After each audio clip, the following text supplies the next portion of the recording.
Greetings, I'm Sandra, and I'm 31 years old. A few months back, I went through a divorce with my husband, Kevin. Our paths crossed back in college during a couple of classes where fate had us sitting together. This led to conversations, and gradually, we found ourselves deeply in love. Despite the beautiful bond we shared, there was a hiccup in our journey. Kevin's mother, Amy, for reasons unknown, she took an instant dislike to me, often attempting to create a rift between Kevin and me. Despite my efforts to discuss Amy's unsettling behavior with Kevin, he found it difficult to stand up to her, mainly because he had grown up with just her by his side. I tried to brush off her negative comments and criticisms, even though they hurt, thinking that perhaps Kevin was sharing things about me with her, which only fueled my frustration. This issue led to several disagreements between Kevin and me, but eventually, he agreed to keep our lives more private from her. After dating for 2 years, we decided to get married. Amy noticed her attempts to turn Kevin against me were futile, so she pushed for a divorce instead. However, her efforts didn't succeed, and we decided to keep her at arm's length, which brought some peace into our lives. Meanwhile, both Kevin and I climbed the career ladder, earning promotions. With my salary slightly higher than Kevin's, we adjusted our expense sharing to 55-45, with me contributing the larger share. Although we were happy together, I felt a personal void, a need to do more with my time. Having a knack for design, I pondered over engaging in something that would not only fulfill me, but could also be managed from home. Web design emerged as the perfect venture. I secretly enrolled in courses and invested in the necessary equipment, wanting to surprise Kevin once I had made significant progress. My projects were my little secret, shared only with my closest confidant, Mary. This new journey in web design was a step towards something I was passionate about, marking the beginning of a new chapter in my life. "Are you diving into another hobby that you'll soon move on from?" someone asked me, a bit skeptically. But this time, I felt different. "I'm quite hopeful about this one," I replied. "I'm aiming to make a good income from it." "You're planning to earn from it? That's a first. Do tell more," they urged, curiosity piqued. "Well, you're aware of my knack for design and creativity, right? And no, it's not about painting. That's far too exhausting for me. I've started exploring web design," I explained, enthusiasm in my voice. "That sounds like an excellent idea. Web design is indeed a lucrative field," they agreed. "Yes, I've already completed a few courses and am eager to start working. I'm even considering the possibility of launching my own business," I shared, thinking aloud. "Starting your own business, huh? I was more so imagining you'd join a design firm," they remarked.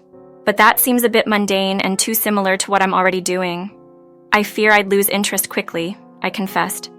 "However, I've got a few friends who are entrepreneurs themselves.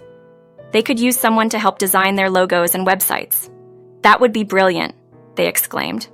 Thanks to Mary's introductions, I found myself working with some affluent clients who were open to taking a chance on a newbie like me. Despite my initial inexperience, they were impressed with my work, leading to more referrals and gradually, a significant increase in my income from this side hustle. This financial boost was a relief, making life much easier for Kevin and me. I started saving, hoping to surprise Kevin with something special, but whenever I tried to bring it up, he seemed disinterested or too busy to chat. I began to sense something was off with Kevin, especially when he confessed to having blown all his money on investments right after payday.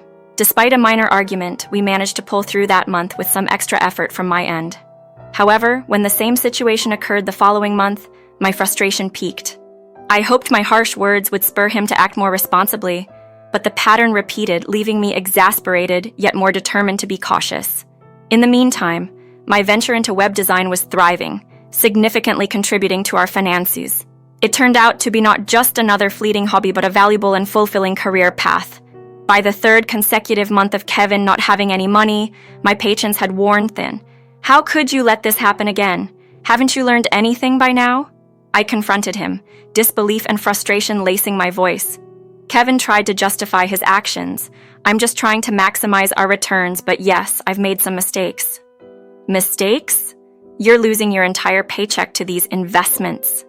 And now you're depending on me again to bail us out," I pointed out, my tone sharp. Kevin seemed to think the situation was manageable. "You've got your income, right? We'll just keep going as we have been." "No, I can't keep doing this. I won't cover for you this month. You need to figure out your expenses," I firmly stated, drawing a line.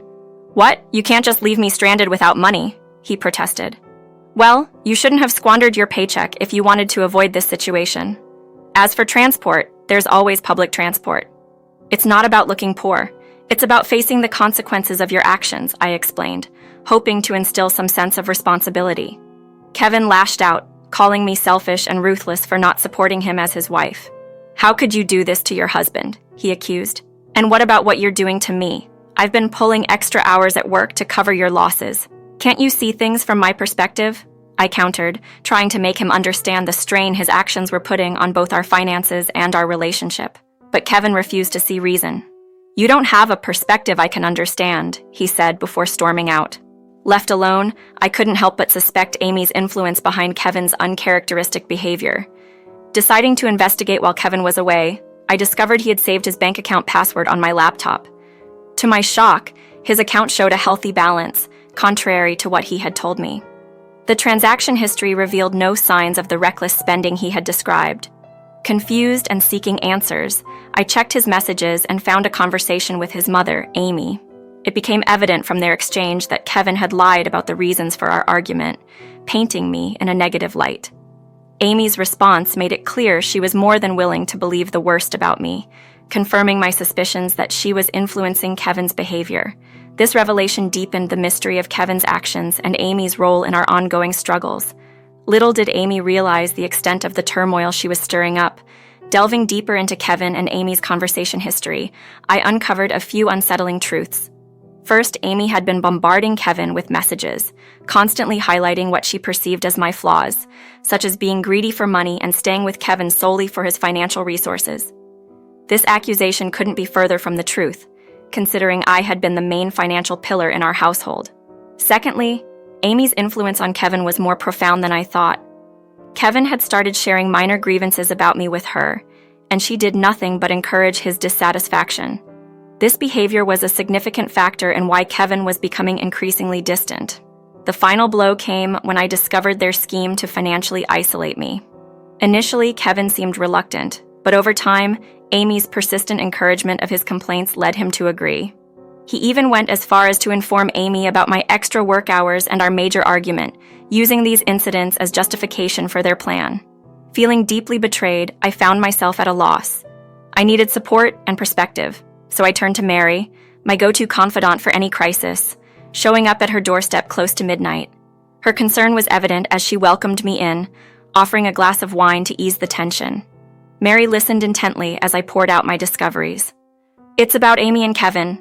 I started, my voice a mix of disbelief and pain. "Oh no, what have they done now?" Mary's expression turned serious. I explained how Kevin had pretended to squander his money on bad investments for months. But it turns out he had his money all along. He's been withholding financial support on purpose. Why would he do that? "You've been the one managing most of our expenses," Mary questioned, puzzled by the logic. That's the baffling part. "And yes, Amy's been fueling this whole scheme," I confirmed, feeling a mix of anger and heartache. Mary's support was invaluable as I navigated through this storm of emotions and deceit. Her insight helped me see the situation from a different angle, providing a glimmer of hope in tackling this complex web of lies and manipulation. Amy had no clue about the true extent of my earnings, and it seemed Kevin hadn't grasped the full scope of my financial contributions either. It baffled me how he could overlook the fact that it was my efforts to keep our finances afloat, not just my day job. Confused and hurt, I confessed to Mary, "I'm at a loss about how to handle this situation." Her response was sharp and straightforward. "Why not just cut off his financial support entirely? When he's left with nothing, you can consider divorcing him." "But isn't that a bit harsh?" I wondered aloud. Mary's suggestion seemed too severe for me. "Sandra, he didn't think twice about putting you in this position. Why should you spare him any consideration?" Mary had a point, but her words also made me pause. "You're exhausted. Maybe sleep on it, and we'll talk more tomorrow." Mary was right. The day's events had left me completely drained. Gratefully, the following day was a weekend. We spent it lounging, watching our favorite movies, indulging in delicious food, and simply cherishing each other's presence. Taking this break was necessary, though it was a struggle not to dwell on the recent revelations. However, the brief respite was interrupted that night by a call from Amy. My heart raced as I debated answering it, but Mary encouraged me to face whatever was coming. "Hello?" I answered hesitantly. The call was confrontational from the start. Amy accused me of being after her son's money and cutting him off financially. I defended myself, explaining that Kevin's reckless spending was unsustainable, and I couldn't keep enabling his poor financial decisions indefinitely. Amy then shockingly revealed that this was all a test she had concocted to prove I would leave Kevin over money issues. Her meddling had crossed a line, and I couldn't help but question her right to tamper with our lives to such an extent. Despite my frustration, Amy's accusation and manipulation made me desperate to save my marriage. "Okay, you know what? I don't want my marriage to end over this. What do you suggest we do to resolve things?" I asked, hoping for a solution that could mend the damage her test had caused. In the wake of Amy's ultimatum for Kevin and me to split our finances evenly, 50-50, my emotions were a whirlwind of disbelief and fury. How could she label me a gold digger? And worse, how could Kevin stand by such accusations? Throughout our marriage, I had been nothing but supportive, covering for us even in the face of Kevin's financial misjudgments and deceit. Discussing Amy's proposition with Mary, I couldn't help but see the silver lining she pointed out. Splitting expenses equally, including our mortgage and other significant payments, would undeniably put a strain on Kevin, given he was unaware of my web design side hustle. This endeavor, initially my secret project aimed at financial independence and a pleasant surprise for Kevin, now stood as my safety net. As Tuesday rolled around, Mary joined me for moral support, curious to witness the unfolding events. Upon arriving home, we found Amy, Kevin, and a lawyer already there, discussing the terms of the contract Amy had proposed. Kevin seemed anxious, attempting to catch my eye for a private conversation, but I was too engrossed in the moment to divert my attention. The contract laid out before me confirmed my expectations: an equal split of all expenses, with a clause explicitly stating no financial aid was to be offered to the other in times of shortfall. I signed the document without hesitation, understanding the immediate implications for Kevin. The dynamic at home changed drastically. Though initially I avoided conversing with Kevin, sharing a living space made interaction inevitable. Despite everything, Kevin seemed eager to bridge the gap between us, making efforts to initiate conversation. Kevin's financial struggles began to surface shortly after the contract's enforcement. This arrangement, while initially seeming like a harsh response to Amy's meddling, inadvertently set the stage for a re-evaluation of our marriage's financial dynamics and communication. Initially, I resisted engaging Kevin in conversation, despite his persistent attempts. However, the constant effort wore me down, and I decided to address the elephant in the room. "We can't keep ignoring each other like this," Kevin pleaded, seeking some form of communication between us. "What do you expect me to say, Kevin? After everything, you still sided with that contract to test my intentions," I retorted, my frustration evident. Kevin's justification was weak. "I just wanted to make sure you weren't with me for the money. You know the issues my mom has caused us." I couldn't help but challenge his logic. "And yet you listened to her, even though it's clear she's been nothing but trouble for us. What financial lure do you think you have that I'm supposedly after?" Kevin attempted to extend an olive branch, suggesting he could help me if I was facing financial troubles. "That would defeat the whole purpose of your test, wouldn't it?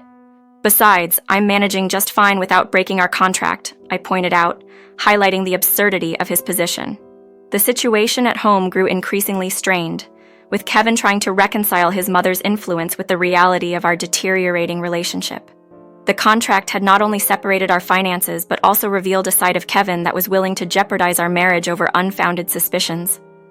In the meantime, I took advantage of the financial freedom the contract afforded me.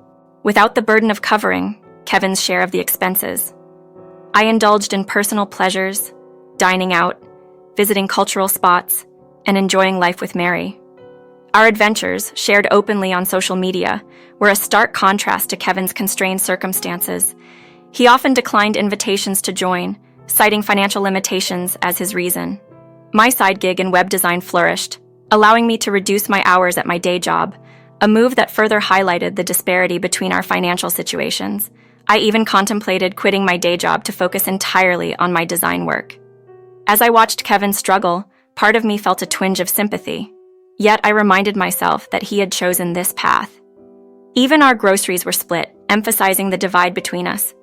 His side of the pantry and fridge were starkly bare compared to mine, a visual representation of the consequences of his decisions. The climax of our saga arrived with Amy's unexpected visit. The tension was palpable, a culmination of choices and consequences, setting the stage for an inevitable confrontation. Returning from an outing with Mary, I was taken aback to find Amy waiting for me. "Oh, hi Amy, what's up?" I greeted, masking my surprise. "Don't play dumb," she snapped. "I'm aware of your scheming. I'm considering calling the police on you for stealing from Kevin." Bewildered, I asked, "Why on earth would I steal from Kevin?" She accused me of seeking revenge for the contract ordeal, claiming I was living lavishly while Kevin suffered. I couldn't help but laugh at the absurdity. Kevin barely has any money for me to steal. And remember, it was you who pushed us into this contract, not me. Undeterred, Amy threatened to involve the police. "Go ahead," I challenged, knowing I hadn't wronged Kevin financially. Her confusion was evident when she questioned how I managed my finances, especially since my job supposedly didn't pay much more than Kevin's. I then revealed my successful side business in web design, which was my actual source of income, and the surprise I had intended for Kevin before Amy's interference. "You started a business without telling me?" Amy seemed taken aback, her tone shifting as she inquired about my earnings. "It's been quite profitable," I said, intentionally vague but confident. Accusing me of lying, Amy couldn't grasp the situation's reality. I retorted that her actions had sabotaged any positive outcome her son could have benefited from. In a decisive move, I presented Kevin with divorce papers, which I had prepared shortly after signing their contract, waiting for the right moment. Kevin's reaction was one of utter shock, whereas Amy, who would typically revel in such a development, appeared furious, now understanding the true cost of her actions. I informed them of my plans to move out in 2 weeks, maintaining my commitment to splitting the remaining loan payments, but nothing beyond that. Despite Kevin's pleas, my mind was made up. This was the consequence of his choices. Months have passed since that tumultuous period. Amy tried to contest the divorce, but given the clear separation of assets outlined in the contract, Kevin found himself at a disadvantage, especially financially, leading to the sale of our house and his return to living with his mother. In contrast, my life has flourished. My web design business has thrived, collaborating with renowned brands and marking a period of personal and professional growth. It's been a liberating journey, one that has thankfully distanced me from a toxic situation. As for Kevin, I hope he learns from this ordeal, but ultimately, that's no longer my concern.